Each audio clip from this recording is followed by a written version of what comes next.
आपने इतनी साइकिल देखी हैं, हाँ। ये जो एआई का बूम आया, इसके बाद अब जो हमारी आईटी स्टॉक्स हैं वो कोविड लेवल पे आ चुके हैं मोर और लेस, ठीक है। तो अभी यहाँ पर एज अ सेक्टर यहाँ पर वैल्यू बेट है या फिर वैल्यू ट्रैप है इस समय आईटी में? मतलब आपका व्यू क्या है इस समय?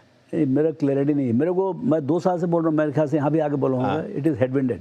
हाँ, तो अपने स्टे अवे करेंगे, लेकिन हाँ, तो वो नहीं जो सेक्टर समझ में नहीं आता उसमें अभी, हाँ, जो समझ में नहीं आता उसमें क्या करें अभी, मतलब अब लेकिन इतना पीट दिए, मतलब बहुत ज़्यादा पिटाई हो गई। तो मुझे लगता है it's a deep value now, it's clearly deep value. और देखिए आप कॉन्ट्रैक्ट विन्स देखिए, आप एचसीएल टेक का या टीसीएस का या इन्फोसिस का, they are like business as usual. एक $1.5-2 बिलियन का आपको रिन्यू हो रहा है।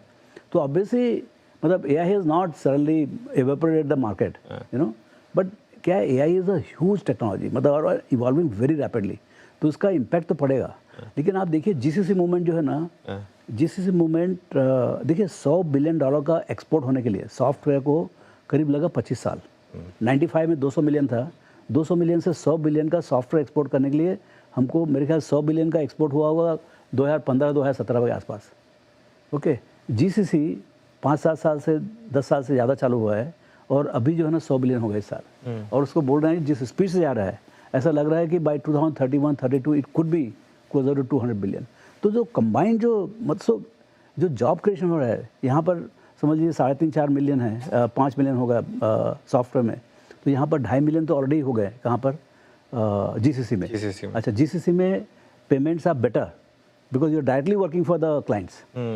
यहाँ पर तो इंटरमीडिएट है ना, इन्फोसिस टीसीएस, वहाँ पर तो डायरेक्ट क्लाइंट्स के लिए काम कर रहे हैं। तो ये जो at a country level the boom is as big. Okay, okay, boom is on actually, तो एक नई opportunity at a country level. हाँ, जो सॉफ्ट के थ्रू एम्प्लॉयमेंट होता है, दैट अभी आज ही देखिए पेपर में पढ़िए आप, 45 मिलियन का फर्स्ट हाफ में लीजिंग हुआ है इंडिया में, उसमें से 50% इज फॉर जीसीसीज।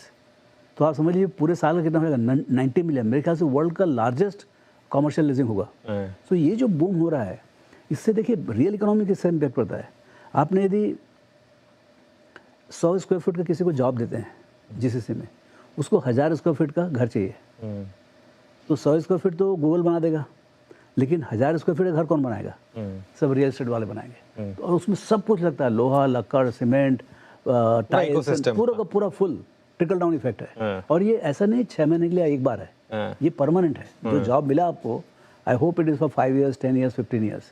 तो ये जो मतलब जो पुश है इकोनॉमी में, वो रियल है। और उसी कारण से आपका जो डिमांड है सब चीज़ का, वो बढ़ता है। मैं कई लोग से बात करता हूँ, रोज़ ही कोई न कोई मिलता है, सब लोग का नाउ, कई लोग की जो बिजनेसेस जो 2-3 साल से स्टैग्नेंट थी, दे आर सेइंग रिवाइवल।